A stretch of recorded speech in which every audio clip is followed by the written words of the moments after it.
Magandang araw sa ating mga kabayan mula Luzon, Visayas at Mindanao. At siyempre sa ating mga kabayang OFWs and immigrants, magandang araw mga kabayan. So, talakayin natin kung ano ba yung magandang nagawa o magandang biyahe ngayon ni Pangulong Bongbong Marcos patungkol doon sa Australia dahil ito po ay naging matagumpay mga kabayan. Kaya congratulations sa pamunuan ng Administrasyong Marcos. The same time, binabati ko muna pala si Attorney o SIC Larry Gadon, mga kabayan, dahil birthday niya ngayon at pinagdiriwang niya ngayon sa school doon sa area ng Quezon City. Again, ito yung maraming salamat sa kanya. So, Office of the Presidential Advisor for Poverty. So, maraming salamat. At again, mga kabayan, balik tayo doon. Matagumpay po ang biyahe o bisita ni Pangulong Bongbong Marcos doon sa Australia dahil pumirma po sila ng tatlong Memorandum Understanding o MOU. Partnership and to reiterate Filipino friendship.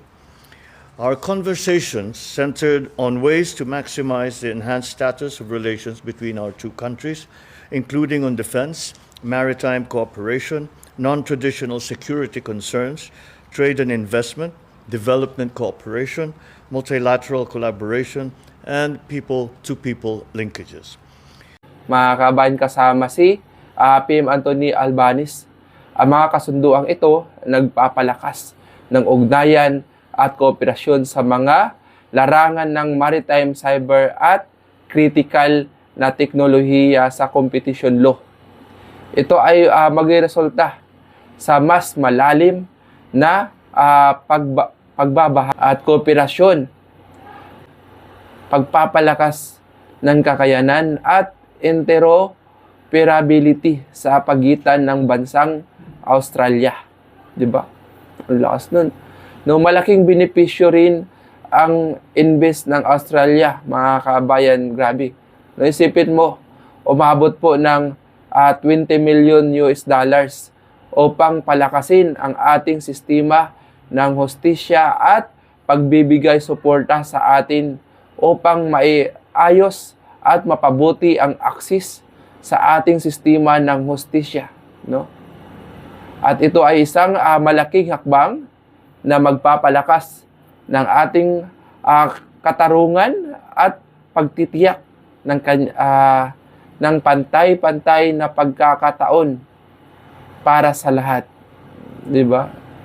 Sundo rin, mga kabayan, ang dalawang bansa, Pilipinas at Australia, na mas palakasin pa ito ng ating pagsama-sama sa larangan ng maritime activity at iba pang partnership. So ito yung karagatan na pinapalakas nila, lalo na doon especially sa kiniklim ng ibang bansa, yung West Philippine Sea. Alam niyo naman yung problema natin.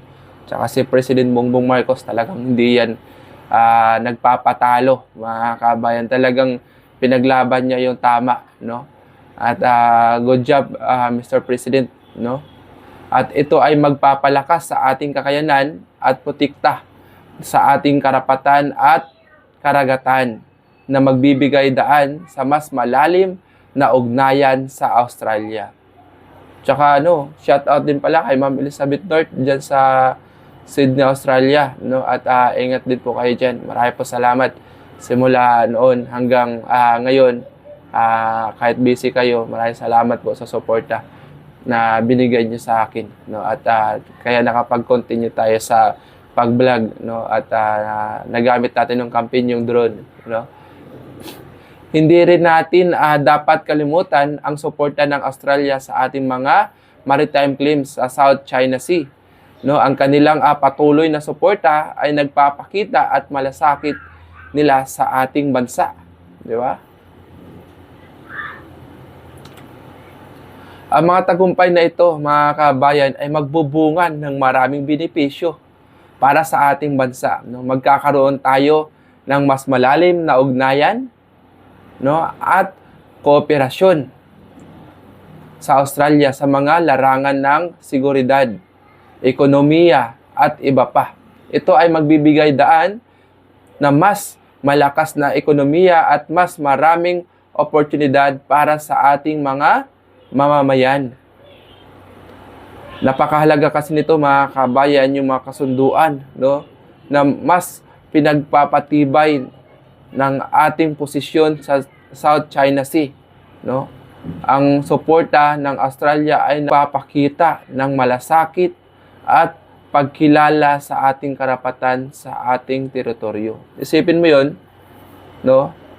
Mismo yung ibang bansa, no, nagsabi, maraming bansa nagsabi na atin po talaga 'yan, no, at hindi sa China. Kaya good job Mr. President, kahit maliit man tayo na bansa, talagang pinaglaban natin yung para sa atin. Tayo ay nagpapasalamat sa Australia sa kanilang patuloy na suporta at pagiging malapit na kaibigan sa bayanihan at midship, no?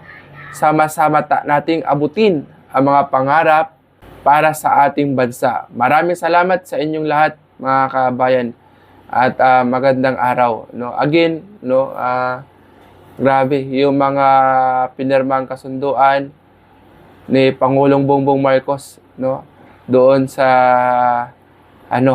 Australia, at shout out na rin sa ating mga Pilipino na nandyan na namumuhay at nagtatrabaho sa Australia, no. Marami tayong mga kababayan diyan, mga Pilipino, especially sila ni Ma'am Elizabeth North, no, at si Mr. North. Marami po salamat at ingat po kayo parati, no. Naway maayos po kayo diyan at sana makabisita rin po kayo sa Pilipinas at siyempre mabisita niyo yung tahanan ninyo dito sa San Juan, no, at ingat po kayo.